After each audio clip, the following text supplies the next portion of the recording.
ایک ہوتی ہے انسان کی مجبوری، معذوری، عذر، ایک ہوتی ہے اس کی لاپرواہی۔ ان دونوں چیزوں میں زمین و آسمان کا فرق ہے۔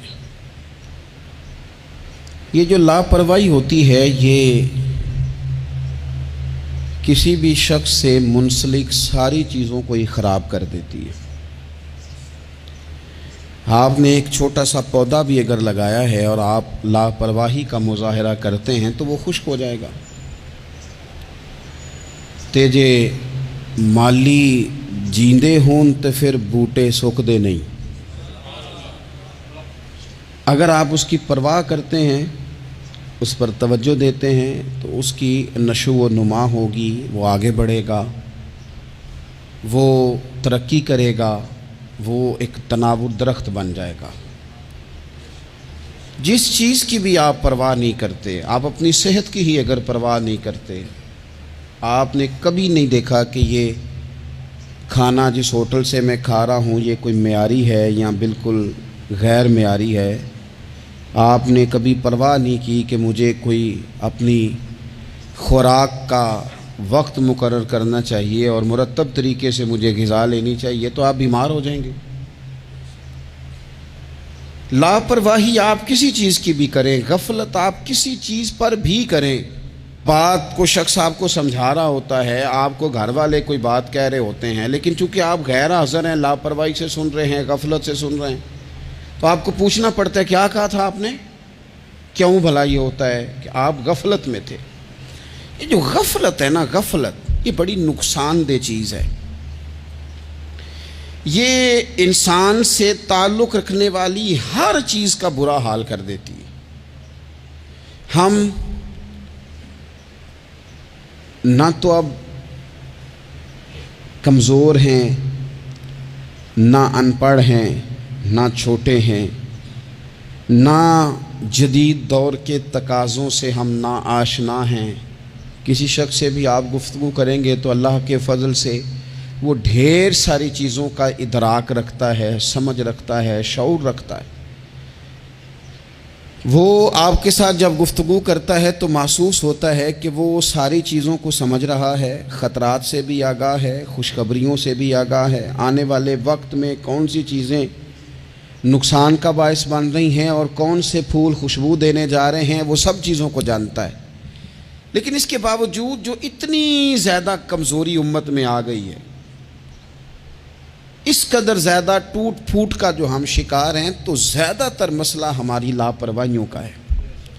ہم غفلتوں کا شکار ہیں۔ غفلت ایک خوفناک چیز کا نام ہے، یعنی جو بندہ پرواہ نہیں کرتا، توجہ نہیں دیتا، خیال نہیں کرتا اپنی ذمہ داریوں کا، وہ شخص فساد کا باعث بنتا ہے، وہ نقصان کرتا ہے، وہ اذیت ناک حد تک چیزوں کو لے جاتا ہے۔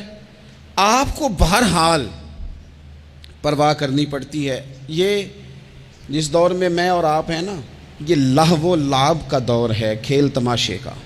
کھیل تماشا ہمیشہ انسان کو لاپرواہ کر دیتا ہے۔ آپ دیکھ لیں، کل تک کھیل تماشا کسی گراؤنڈ میں جا کر کسی آلے کے ساتھ کھیلا جاتا تھا، وقت نکال کے لوگ جاتے تھے، کچھ دیر کے لیے ان کا ذہن تقسیم ہوتا تھا، گھر لوٹتے تھے، اپنی ڈیوٹی کرتے تھے۔ اب کھیل تماشے ہماری جیبوں میں آ گئے۔ چھوٹا آدمی، بڑا آدمی، اس سے بڑا آدمی، وہ سب اس کھیل تماشے میں مبتلا ہیں، اور وہ مذاق کی کیفیت اتنی دور چلی گئی ہے، میں بڑی معذرت کے ساتھ یہ بات عرض کرنے لگا ہوں کہ بعض اوقات بڑے بھی اس چیز کا شکار ہو کر اس طرح کی بات کرتے ہیں کہ چھوٹے ادھر ادھر دیکھ رہے ہوتے ہیں کہ کیا اس کو یہ بات کرنی چاہیے تھی، لیکن چونکہ ساری رات ساری صبح لگ ہی اس کھیل تماشے میں گئی ہے، لہو و لعب میں گئی ہے، مزاج بن گیا ہے، قوم سنجیدہ نہیں رہی۔ آپ کسی شخص سے بھی بات کر رہے ہوتے ہیں تو وہ چاہتا ہے کہ کچھ دیر میں گپ شپ کروں، کھیل تماشا کروں، شغل مغل کروں، میں گزر جاؤں۔ سنجیدگی فکر، مزاج کا ٹھہراؤ۔ اور درویشوں نے تو شکوہ کیا ہے کہ عمر بیت گئی، لوگوں کی عمر بیت گئی، ہڈیاں کمبن، گوڈے کھڑکن، اڑ گیا لک تیرا۔ اجے بھی گناہ تو باز نام ہے، واہ واہ مرد دلیرا۔ میاں صاحب کہنے لگے یہاں تک تو پہنچ گیا ہے کہ ہڈیاں کمبن اور تیرے گوڈے کھڑکن تے اڑ گیا لک تیرا، اجے بھی گناہ تو باز نام ہے، او واہ واہ مرد دلیرا۔ وہ تو اتنا دلیر ہو گیا کہ جب تجھے چاہیے تھا کہ اب ہی تیرے ہاتھ میں استغفار کی تسبیح آتی، اب ہی تجھے سجدے کا ذوق ہوتا۔ ہم اتنے زیادہ غفلت کا شکار ہیں، آپ یقین کریں۔ دیکھو، معافی ہوتی ہے عذر کی، معافی ہوتی ہے معذوری کی، غفلتوں کی معافی۔ جب ہم اسکول میں پڑھتے تھے، مدرسے میں پڑھتے تھے، تو جس بچے کا پتہ چل جاتا تھا نا یہ بیمار تھا، اسے مارنی پڑتی تھی۔ جس کا پتہ چل جاتا تھا نا کہ اس کے گھر میں کوئی پریشانی آ گئی تھی، اسے مارنی پڑتی تھی۔ غصہ دلانے والی بات یہ ہوتی تھی کہ گھر والے کہتے تھے کہ ہم نے تو بھیجا تھا، صبح تیار کر کے بیگ دے کے اس کو روانہ کیا تھا، اور جب پتہ چلتا تھا نا کہ یہ آیا نہیں، وہاں بیٹھ کر وقت گزارا، وہاں بیٹھ کر وقت گزارا۔ اب یہ وہ مسئلہ تھا کہ استاد اس پر یوں ہوتا تھا کہ جس طرح وہ پورے جلال میں آ گئے۔ اس بات نے انہیں اتنا غصہ دلا، وہ تو بیٹھا رہا، جان بوجھ کے نہیں آیا۔ اس کو شدید مار پڑتی تھی۔ جب ہم بڑے ہوئے، کتاب و سنت کو دیکھا تو کچھ چیزیں عجیب سی سمجھ میں آئیں۔ سیاستہ میں حدیث موجود ہے کہ صحابہ کرام علیہم رضوان فرماتے ہیں کہ ایک جنگ کا موقع تھا، تو وہ رستے بڑے سخت تھے، دشوار گزار گھاٹیاں تھیں، بڑی مشکل سے ہم نے وہ راہیں طے کی۔ ہمیں لگا کہ اس جہاد پر ہمیں بہت اجر ملے گا، اور پھر ہمارے دلوں میں یہ بھی خیال آتا تھا کہ فلاں فلاں فلاں فلاں تو صحابی آئے نہیں، وہ تو گھر میں رہے۔ اللہ کے محبوب صلی اللہ تعالیٰ علیہ وسلم نے ہمارے ان خیالات کو بھانپا اور کریم فرمانے لگے تمہیں اس جہاد پر بڑا اجر ملے گا، لیکن یاد رکھنا تمہارے کچھ بھائی ہیں جو گھروں میں بیٹھے ہیں، مجبوریوں نے، آزمائشوں نے، پریشانیوں نے، عذر نے انہیں آنے نہیں دیا۔ جتنا تمہیں صبر کر کے، مشقت جھیل کے، سفر کر کے جہاد کا ثواب ملے گا، اتنا ہی انہیں گھر بیٹھے بیٹھے بھی ثواب ملے گا۔ آئے نہیں۔ یہ کس بندے کا معاملہ ہے جو عذر والا ہے؟ اور اگر کسی کے اجتہاد میں غفلت ہو گئی، حضرت کعب بن مالک رضی اللہ تعالیٰ، یہ بھی صحیح بخاری میں، کل چلا جاؤں گا، حضور تو جہاد پہ چلے گئے لیکن اجتہاد میں غفلت ہو گئی، کل چلا جاؤں گا، پرسوں جاؤں گا، ترسوں، فرماتے میں جا ہی نہیں سکا، حضور واپس آ گئے۔ جن منافقوں نے جھوٹ بولے جا کے کہ یہ مسئلہ ہو گیا تھا، یہ مسئلہ ہو گیا تھا، ان کو تو مل گئی معافی، لیکن میں چونکہ مخلصین میں سے تھا خدا کے فضل سے، اور ہو گئی تھی غفلت، 50 دن نبی کریم مجھ سے ناراض رہے۔ 50 دن اللہ کے لیے کہ تو رب کے رستے میں جہاد کرنے نہیں آیا، 50 دن حضور ناراض رہے۔ فرماتے تھے مدینے کی گلیاں میری تھیں، سب میرے اپنے تھے، پر کریم جو ناراض تھے تو کوئی پھر سلام بھی نہیں لیتا تھا۔ مجھے یوں لگتا تھا کہ مجھے دیکھ کر ہوائیں اور فضائیں بھی رستے بدل جاتی ہیں۔ 50 دن میں مسجد میں آتا تھا، جب میں چہرہ ادھر کرتا تو حضور مجھے دیکھتے، اور جب میں حضور کو دیکھتا تو کریم چہرہ بدل لیتے، میں ویکھاں تے یار نہ ویکھے، تے جدوں نہ ویکھاں ادوں ویکھے، ایڈے نصیب کتھوں تتڑی دے، میرے وچ ویکھن دے ویکھے، غلام فریدہ بوئے یار دے مرنا ہے پاویں ویکھے یا نہ ویکھے۔ ختم ہو گئی بات۔ حضرت کعب بن مالک کہتے ہیں 50 دن کے بعد پھر رب کریم نے میری توبہ قبول کی، اور مدینے والے رسول نے اعلان فرمایا جو عذر کی وجہ سے نہیں جا سکے، مجبوری سے، انہیں گھر بیٹھے بیٹھے ثواب ہے، لیکن جن کے اجتہاد میں غفلت ہوئی، سمجھنے میں غفلت ہوئی، کل پرسوں ترسوں چلے جائیں گے، ان سے 50 دنوں کی ناراضگی ہے۔ کتنے لوگ ہیں جن کی فجر گزر جاتی ہے بستر پہ، زور گزر جاتی ہے پھٹے پہ گپوں میں، عصر گزر جاتی ہے چائے پینے میں، مغرب اور عشاء موبائل پہ لیٹے لیٹے بیت جاتی ہے، اور ان سے آپ گفتگو کریں تو وہ دانشور ہیں، آپ بات کریں تو پنچایت ختم کرنے والے لوگ ہیں، آپ ان سے بات کریں تو وہ عالمی سیاست پر نظر رکھتے ہیں، آپ گفتگو کریں تو شعور کی اعلیٰ گتھیاں سلجھاتے نظر آتے ہیں. خدا مجھے ایسی خدائی نہ دے کہ اپنے سوا کچھ دکھائی نہ دے. یہ غفلتیں ہیں، یہ شورش ہے، یہ اپنے منہ سے خود میاں مٹھو بننا ہے. اس غفلت کو تھوڑا سا توڑا جائے ورنہ زنگ لگ جاتا ہے صلاحیتوں کو. جو لوگ تھوڑے دن موٹر سائیکل نہیں نہ چلاتے ان کے لیے مشکل ہو جاتا ہے پھر اس کو سٹارٹ کرنا بھی. ہمارے استاد کہا کرتے تھے جو لوگ پڑھاتے نہیں انہیں کتابیں بھولنے لگ جاتی ہیں. جو لوگ کوئی کام کرتے نہیں پھر وہ آہستہ آہستہ وہ زنگ آلود ہو جاتا ہے. وہ کہتے ہیں اب نہیں ہو سکتا تم سے، اب مشکل ہے. سجنوں، دوستوں، بزرگوں، بھائیوں، جو لوگ شروع میں عبادتوں کے عادی نہیں ہوتے، وقت ضائع کرتے ہیں، بڑھاپے میں دل کرتا ہے توبہ ہو جائے لیکن اپنے ماتھے کو سجدے کی عادت ہی نہیں ڈالی. یہ جسم جھکنا اس کا عادی نہیں ہوا کہ رب کی بارگاہ میں جھکے. اس کا مزاج ہی نہیں تہجد پڑھنے کا. سارا کچھ ہو جاتا ہے. میں نے سیاست کرنے والے، پنچایت ختم کرنے والے، چودراہٹ کرنے والے، وزاداری رکھنے والے راتوں کو تہجد پڑھتے بھی دیکھے ہیں. میں نے قرآن پاک سے پیار کرتے دیکھے ہیں. میں گواہ ہوں بہت سارے لوگوں کا. یہ کام ہو جاتا ہے. شرط یہ ہے کہ بندہ اپنی غفلت کی پٹی تھوڑی دیر کے لیے کھولے. دوسری بات یہ کہ ہم خوش فہمیوں میں بڑا زندہ ہیں، بڑا زندہ ہیں، بڑا اوہو، یعنی 2 4 5. کچھ لوگ کہتے ہیں اللہ کریم بڑا ہے. اللہ اگر کریم بڑا ہے نا میرے بھائی تو نبی پاک صلی اللہ علیہ وسلم نے فرمایا وہ بڑا بیوقوف ہے جو خدا کی رحمت کی امید بھی رکھے اور اللہ کو ناراض بھی کرے. تو بیوقوف بندہ ہے. اگر وہ کریم ہے تو پھر تو محبت میں ہی اس کی بات مان. بات تو پھر بھی نہیں مان رہا. کچھ لوگ کہتے ہیں نبی پاک صلی اللہ تعالیٰ علیہ وآلہ وسلم شفاعت کریں گے. بھئی ہمارا تو سہارا ہی اس بات پہ ہے، حضور سفارش کریں گے. پر نبی پاک نے درجنوں جگہوں کہا ہے جو میرے طریقے پہ نہ چلے فلیس منا، مجھ سے نہیں. حضور نے فرمایا جو بڑے کی توقیر نہ کرے، چھوٹے پہ رحم نہ کرے، وہ مجھ سے نہیں. فرمایا جو ملاوٹ کرے وہ ہم میں سے. تو یہ حدیثیں بھی تو یاد رکھو نا. شفاعت کی بات انکار نہیں، حضور گناہگاروں کی ہی کریں گے. لیکن یہ حضور نے جو ہمیں اسباق پڑھائے یہ کس لیے پڑھائے؟ یہ بھی تو ہماری سمجھ کے لیے ہے نا. یہ ساری چیزیں ہم نے غفلت بنا کے اپنے اوپر اوڑھ لی. اور پھر سب سے بڑی بات یہ، جو لوگ جنت کے وارث اور مالک ہیں نا، کریم محبوب نے فرمایا یہ جو میری بیٹی فاطمہ ہے جنتی عورتوں کی سردار ہے. تو یہ تو جنت کی مالکہ اور وارثہ ہیں. وہ تو ساری رات ہی نماز پڑھتی تھی، وہ تو سارا دن عبادت کرتی تھی. پاک سب سے زیادہ تو ان کو تھا. تو یہ تو 1 منٹ کے لیے مصلے سے جدا نہیں ہوئے.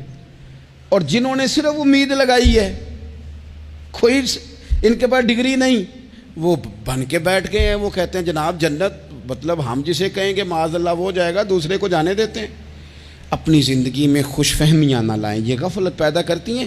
غفلت بڑی خطرناک چیز کا نام ہے. جب بندہ غافل ہو جاتا ہے، میں آپ سے ایک بات عرض کروں، حضرت عبداللہ ابن مسعود فرماتے ہیں کہ مومن رائی کے دانے کے برابر غلطی ہو جائے تو اسے لگتا ہے میرے سر پہ پہاڑ کھڑا ہے. اور فرمایا جو منافق ہوتا ہے نا وہ پہاڑ کے برابر گناہ کر کے کہتا ہے بات ہی کوئی نہیں، فلانا بھی کرتا ہے، یہ بھی کرتا ہے، ساری دنیا کر رہی. یہ نفاق کی علامت ہے. اگرچہ بعض نے اسے نفاق عملی کہا، اعتقادی نہیں کہا. عزیز دوست، جب آپ چھوٹی گناہ چھوٹی غلطی کرتے ہیں تو پھر وہ چھوٹی چھوٹی غلطیاں پہاڑ بنتی ہیں، چھوٹی چھوٹی. وہ حضور نے فرمایا نا جب تو ایک گناہ کرتا ہے تو تیرے دل پہ ایک دھبا لگتا ہے، نہ توبہ کرے تو دوسرا لگتا ہے، نہ کرے تو تیسرا، پھر دل کالا سیاہ ہو جاتا ہے. چھوٹی چھوٹی غفلتیں بڑی غفلتوں کو جنم دیتی ہیں. چھوٹی چھوٹی کمزوریاں بڑی کمزوریوں کو لے کے آتی ہیں. اسی طرح بخاری مسلم میں حدیث ہے، نبی پاک صلی اللہ تعالیٰ علیہ وسلم نے فرمایا کچھ لوگ کھلم کھلا گناہ کریں گے قیامت کے قریب. اعلانیہ، یا رسول اللہ صلی اللہ علیہ وسلم وہ کس طرح؟ تو حضور فرماتے ہیں انہوں نے رات کو غلطی کی تھی، رب نے ان کی غلطی پر پردہ ڈال دیا. انہوں نے سویرے اٹھ کے خود لوگوں کو بتانا شروع کیا، اور دیکھا میں نے رات یہ کیا معاذ اللہ. فرمایا جب انہوں نے اللہ کے پردے کو کھولا تو پھر رب نے بھی ان کا پردہ کھول دیا. او میرے دوستو بتاؤ نا، جس کے رب پردے کھول دے پھر کون ہے جو اس کی پردہ داری کرے؟ کون ہے جو پردہ پوشی کرے؟ حضور فرماتے اس نے کلم کلا گناہ، فخر سے بتاتے ہیں لوگ یہ کرتا۔ میں بڑے ادب سے عرض کروں گا بزرگوں کی خدمت میں، جو بڑی عمر کے ہیں، جن کی اب اولادیں ہیں، اگر ان کی زندگی میں کچھ ایسی کمزوریاں ہیں تو بچوں کو سمجھانے کے لیے بھی اس کو ڈسکس نہ کریں۔ ہم یہ کرتے تھے، ہم یہ کرتے تھے، اس کا کوئی فائدہ نہیں، یہ ہم کر کے دیکھا ہے سارا کچھ۔ نہ نہ نہ نہ، جس طرح گناہ ہے اس طرح گناہ کا اظہار بھی گناہ ہے۔ آپ ڈبل جرم کر رہے ہیں، آپ دلیر کر رہے ہیں سامنے والے کو کہ تو بھی کر، خیر ہے۔ بلکہ ایک نوجوان مجھے ایک دفعہ کہنے لگا جی ابا جی کہتے ہیں میں نے 35 سال یہ کام کیا ہے، یہ سب غلط ہے۔ تو میں نے ابا جی سے کہا چلو 15 کو سال مجھے بھی کر لینے دو، پھر میں بھی توبہ کر لوں گا۔ یہ ہم لوگوں کو دعوت دے رہے ہیں کہ غلط کام کرو۔ قرآن مجید کو آپ دیکھیں گے نا سورہ یاسین کے اندر، یہ بھلا کفر کیوں ہوتا تھا، منافقت کیسے پیدا ہوتی تھی، بت پرستی کیسے عام ہوتی تھی، دنیا کے اندر ستارہ پرست، سورج پرست، چاند کی پوجا کرنے والے یہ لوگ کیسے پیدا ہوتے تھے؟ غفلت کی وجہ سے۔ جیسے جیسے یہ اللہ کی بارگاہ سے دور ہوتے جاتے، یہ مختلف قسم کی عبادتوں میں، شرک میں، کفر میں مبتلا ہوتے جاتے۔ قرآن مجید سورہ یاسین کے اندر ارشاد فرماتا ہے کہ اللہ تبارک و تعالیٰ نے قرآن مجید کو اس لیے اتارا ہے لِتُنذِرَ قَوْمًا مَا أُنذِرَ آبَاؤُهُمْ، تاکہ آپ ان لوگوں کو ڈرائیں جن کے باپ دادا کو نہیں ڈرایا گیا۔ اور نتیجہ کیا ہوا؟ فَهُمْ غَافِلُونَ، وہ لوگ غفلت میں چلے گئے، ڈرایا نہیں گیا، سمجھایا نہیں گیا، کسی نے سبق نہیں پڑھایا۔ تو میں آپ سب سے گزارش کروں گا کہ خیر کی بات بتاتے رہیں، خیر کی بات کہتے رہیں۔ خیر کی بات جو ہوتی ہے یہ فائدہ کرتی ہے ہمیشہ، تو غفلتیں اپنی دور کرنی چاہیے۔ دوسرا یہ ہوتا ہے، ایک تو انسان جب وہ دور ہو جاتا ہے چھوٹے چھوٹے گناہ کر کے تو غفلت آتی ہے۔ دوسرا قرآن پاک نے ایک اور مقام پر اس کا ذکر فرمایا ہے، وہ اس طرح فرمایا ہے کہ جو انسان کی پیاری چیزیں ہیں نا بعض اوقات، جن سے وہ لگاؤ پیدا کر لیتا ہے، جن سے محبت اس کی بڑھ جاتی ہے، وہ چیزیں بھی غفلت پیدا کرتی ہیں۔ ان میں 2 چیزوں کا تو قرآن پاک نے نام لے کے ذکر کیا ہے۔ ویسے وہ ڈھیر ساری چیزیں ہیں، 1 2 3 نہیں۔ سیاست بھی بندے کو غافل کرتی ہے، دوستوں کی کثرت بھی بندے کو غافل کرتی ہے، کھیل تماشا بھی غافل کرتا ہے، پیسے زیادہ آنے لگ جائیں تو وہ بھی بندے کو غافل کرتے ہیں، تعریف کرنے والے زیادہ ہو جائیں تو وہ بھی غفلت میں مبتلا کر دیتے ہیں۔ بندہ کسی کرسی پہ بیٹھ جائے تو پھر بھی ادھر ادھر دیکھنے کو تیار نہیں ہوتا۔ یہ ساری چیزیں غافل کرتی ہیں، لیکن 2 چیزوں کا نام لیا قرآن پاک نے، فرمایا یا ایھا الذین آمنوا لا تلھکم اموالکم ولا اولادکم عن ذکر اللہ۔ فرمایا اے ایمان والو، کہیں ایسا نہ ہو کہ تمہاری اولاد اور تمہارا مال تمہیں اللہ کی یاد سے غافل کر دے۔ مال اور اولاد، بیوی کو، اولاد کو ایک مقام پہ قرآن پاک نے دشمن بھی کہا ہے۔ کب؟ جب یہ تمہیں کہیں کہ حرام کما کے لاؤ، جب یہ تمہیں کہیں کہ ہمیں جس طرح کا مرضی مال دو، جب یہ تمہیں کہیں ناجائز کرو، یہ دشمنی کر رہے ہیں تمہارے ساتھ۔ یہ مال اور اولاد یہ بندے کو غافل کر دیتے ہیں۔ کاروبار کرنا، مال کمانا، بچے پالنا، یہ ایک جزء ہے زندگی کا، یہ کل زندگی نہیں۔ کل زندگی تو یہ ہے کہ آپ نے دین کے لیے کیا کیا، ملت کے لیے کیا کیا، ملک کے لیے کیا کیا، غریب کے لیے کیا کیا۔ کبھی کسی بندے نے جھونپڑیوں والوں سے پوچھا ہے کہ بارشوں میں تمہارا کیا حال ہوتا ہے؟ وہ کچی آبادیاں جہاں سے گزر کے ہم اپنے بچوں کو دکھاتے ہیں کہ یہ دیکھو یہ پرانے مکان سارے اسی طرح کے ہوتے تھے، کبھی ان لوگوں سے آپ نے پوچھا ہے جو ساری رات چھتوں کے نیچے بالٹیاں رکھ کے وقت گزارتے ہیں کہ چھت ٹپکتی ہے؟ ان سے پوچھا ہے کہ رات بچے سو پائے تھے کہ نہیں؟ اچھا جی بارش ہو رہی ہے تو پھر ہم نے کیا کرنا تھا؟ ہم نے گھر والوں کو پکوڑوں کا آرڈر دینا تھا، وہ وقت پہ دیا۔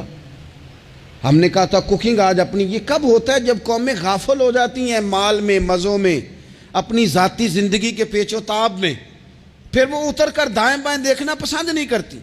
اللہ فرماتے ہیں مال اور اولاد کہیں تمہیں اللہ سے غافل نہ کر دے، کہیں ایسا نہ کر بیٹھنا کہ تم اس میں الجھ جاؤ پوری طرح اور تمہیں صرف اور صرف اپنے بچے یاد رہ جائیں۔ تجارت کرنی چاہیے، لیکن ہم تجارت نہیں کرتے، بانی تاجر جاتے ہیں، ہر چیز کو تجارت کی نظر سے دیکھتے ہیں۔ ڈاکٹر آپ بنے لیکن زندگی بھی ساری ہی آپ ڈاکٹر بن کے نہ گزاریں، آپ کے کچھ اور تعلقات بھی ہیں، کچھ اور رشتے بھی، ان پر بھی تھوڑا غور کر لیں۔ غفلتیں تیزی سے آتی ہیں اور وہ آ کر کے ہمارے اوپر حاوی ہو جاتی ہیں۔ جو پرانے لوگ تھے نا، غافل نہیں ہوتے تھے، بڑے بڑے لوگ اپنے آپ کو کنٹرول کرتے تھے، دیکھتے تھے کہ یہاں کوئی چیز مجھ پہ حملہ آور تو نہیں ہو رہی، فلانی چیز کہیں میرے اوپر زیادہ قبضہ تو نہیں کر رہی۔ وہ پھر ان چیزوں سے اپنے آپ کو بچاتے تھے۔ نفسانی خواہشات کا غلبہ یا دوستوں کی تعریفیں یا ادھر ادھر کی چیزیں، وہ اپنے آپ کو تیزی سے اس سے بچاتے۔ اس رستے سے اجتناب کرو جو رستہ غفلت لاتا ہے، جو رستہ تکلیف میں مبتلا کرتا ہے۔ جو دم غافل سو دم کافر، سانو تے مرشد ہوئی پڑھایا ہو، ہمیں تو یہ سبق دیا گیا۔ مجھے کہہ لینے دیں، ہم میں سے ڈھیر سارے لوگ ہیں، پلٹ کر اپنی زندگی دیکھیں، اپنے آپ پر غور کریں، تو ہم اتنے قابل تھے کہ شاید ہمیں کوئی اپنے دروازے پر چوکیدار بھی نہ رکھتا، لیکن جب اس نے نواز دیا تو ہمارے لہجے ہی بدل گئے، ہمارا انداز ہی کچھ اور ہو گیا۔ شاید کوئی ہم سے سلام بھی نہ لیتا، لیکن جب اللہ نے نواز دیا تو لفظ اور جملوں کے اندر پھر ہمارے وہ رنگ آ گیا جو نہیں ہونا چاہیے تھا۔ کیوں؟ کہ مال آیا تو غفلت لایا۔ حضرت عمر فاروق کے زمانے میں جب مال آتا تھا تو وہ رویا کرتے تھے، فرماتے تھے یہاں جی آتا ہے وہاں غفلت بھی آتی ہے۔ اپنی زندگی سے غفلت کا پردہ اٹھائیں۔ سو رہے ہیں سارے جاگ جائیں، وقت تیزی سے گزر رہا ہے، بے قابو ہو گیا، ہم سے نہیں سنبھالا جاتا ٹائم، کب دن چڑھتا ہے کچھ پتہ نہیں چلتا، شام ہو جاتی ہے ڈھیروں کام رہ جاتے ہیں۔ کئی لوگ تھے جن کا ارادہ تھا کہ پرسوں سے میں نے مسجد آنا ہے، میں نے نیک ہو جانا ہے، وہ نہیں آئے، موت ہی آئی، حضرت اسرائیل ہی آئے۔ بڑا پیار کیا فلانے نے، او ہو جی، بڑا ہی رو رہے تھے اس کے بچے، پھر کیا قبر پہ بیٹھے رہتے ہیں سارا دن؟ پھر کیا کیا انہوں نے بچوں نے؟ کسی نے کہا میں نے ساتھ جانا ہے؟ نتیجہ کیا نکلا؟ پیار کس بات کا تھا؟ حضرت عبداللہ ابن مبارک کا آخری وقت تھا تو اماں رو رہی، بہن رو رہی، بھائی رو رہے ہیں، بیوی رو رہی، بچے رو رہے ہیں، آخری ٹائم ہے تو اماں سے کہنے لگے روتی کیوں ہو؟ کہنے لگی پتر بیٹے تو اور بھی ہیں پر جس طرح دوائی تو لا کے دیتا تھا کوئی بھی نہیں دیتا۔ فرمانے لگے بہنوں سے اور بھائیوں سے تم کیوں روتے ہو؟ کہنے لگے تو موجود تھا تو ہمیں کوئی ڈر نہیں تھا، ہر مشکل میں تو پہنچ جاتا تھا۔ بچوں کی طرف دیکھ کے کہو تم کیوں روتے ہو؟ وہ کہنے لگے ابا جی ابھی تو ہمارے بیاہ ہونے تھے اور آپ جا رہے ہیں۔ بیوی سے کہا تو وہ کہنے لگی بادشاہی تو تیرے سر پہ تھی، یہ بچے پوچھیں گے مجھے؟ تو حضرت عبداللہ ابن مبارک نے سر سجدے میں رکھا اور کہنے لگے مالک میں سمجھ رہا تھا یہ مجھے رو رہے ہیں، یہ تو اپنی ضرورتوں کو رو رہے ہیں، میرا خیال تھا کہ میرے جانے کا انہیں ڈر لگا ہوا۔ نا ان سب کو تو اپنا اپنا مسئلہ ہے کہ میرا کیا بنے گا تو میرا کیا بنے گا تو میرا کیا بنے گا، پھر کھول کے روئے اور سب کی طرف دیکھ کے کہنے لگے او تمہارا تو مسئلہ پیچھے حل ہو ہی جائے گا، اکٹھے بیٹھے ہو، میں سوچ رہا ہوں قبر میں جاؤں گا تو میرا کیا بنے گا۔ رب کی بارگاہ میں حاضر ہونا ہے، سوال جواب ہونے ہیں، حساب دینا ہے۔ وہ مجھ سے کڑے سوالات پوچھے گا تو کتنا لئی تو پاپ کمائے، دس نہ ان کتھے نہیں ہو تیرے کر دے، بلا ان کو تیرے حصے کا حساب۔ میرے عزیز غفلت کی بکل کھول دینی چاہیے، وہ دروازہ بند کریں جہاں سے غفلت آتی ہے۔ خدا را کوئی نہیں، آپ یقین کریں رسمی دعائیں رہ گئی ہیں، رسمی 2 موبائل ہاتھ میں پکڑے ہوتے ہیں، کل کے ٹائم پتر نے 2 موبائل اور 2 موبائل پکڑ کے وہ کہہ رہا ہوتا ہے مولوی صاحب بات دعا 5 منٹ اور لمبی کر دینا، دیگ میں ذرا دیر ہے۔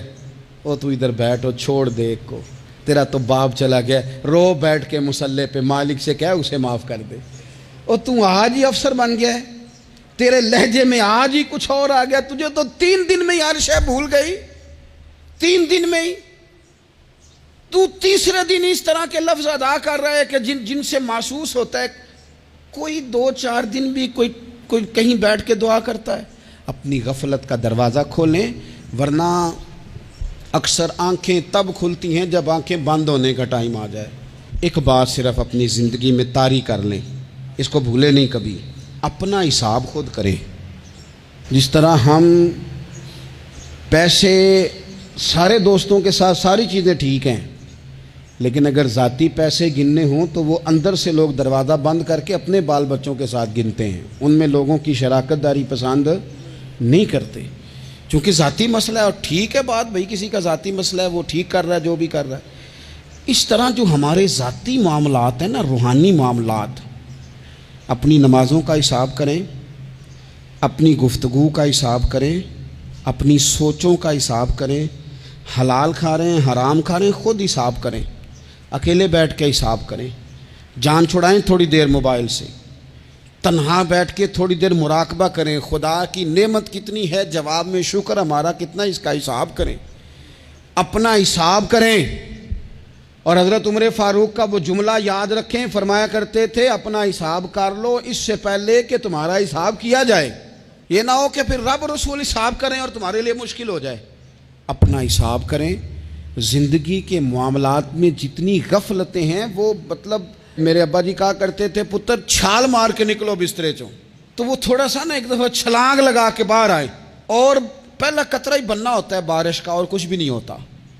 پہلا قطرہ بن جائیں، نکل آئیں، توڑ دیں وہ سارے بت جو ہمیں غفلت میں مبتلا کرتے ہیں. زندگی میں فیصلے جلدی کر لینے چاہیے. ہم فیصلے نہیں کر پاتے اور ٹائم ہمارے جانے کا آ جاتا ہے.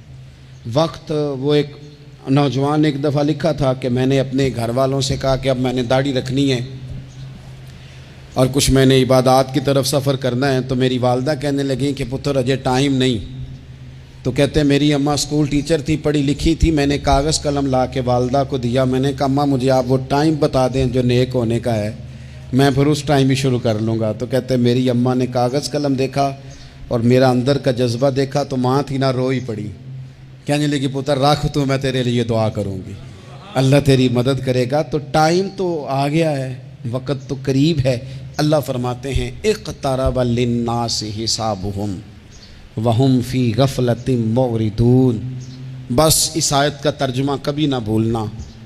رب فرماتا ہے لوگوں کے حساب کا وقت قریب آ گیا ہے اور وہ ابھی بھی غفلت میں منہ پھیرے ہوئے ہیں. ٹائم تو حساب کا آ گیا.